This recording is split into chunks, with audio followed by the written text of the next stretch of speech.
ওমানে ইন্টেরিয়ার ডিজাইনগুলো লাগানো হয়, এই যে দেখেন এটা লাগানো হয়ে গেছে, কীভাবে লাগাইছে এখন দেখেন কীভাবে লাগায়। এই যে দেখেন একটা সিধা একটা বোর্ড,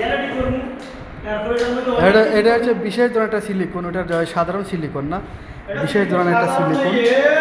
এটা দিয়ে লাগানোর পরে শুকানোর পরে আপনি টান দিয়ে ওটা খুলতে পারবেন না। এটা অরিজিনাল সিলিকনে ভাই, এটা চায়নাতে আগে কথা না? হ্যাঁ চায়না অরিজিনাল है। दिस इज भाई टेक्सचर किरकम है?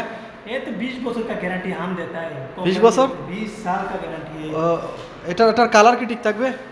काला ওই যে ওই কালারটা ये काला आजीवन ऐसे ही थकेगा, इधर भी नहीं जाएगा, कुर्ताश नहीं है भाई, ये सीधा सिरामिक्स का डाला ही है। এগুলা কাজ কি বাংলাদেশে হয়? अवेलेबल হয়, যারা করতে চান আমাদের বলেন, আমি করে দিয়ে আসবো। আপনি কি বাংলাদেশে একবার করে দিতে পারবেন? अवेलेबल এই হচ্ছে দেখেন শুধু সিলিকন দিয়ে এত বড় একটা বোর্ড আটকায় দিব, আর অনেক দিন যাইব, কোনো সমস্যা হইব না। আমার কামে এই যে দেখেন এটা রেডি হয়ে গেছে, এখন শুধু ওয়ালের মধ্যে লাগাই দিব। হ্যাঁ এই যে দেখেন এগুলো লাগাইছি ঠিক এরকম।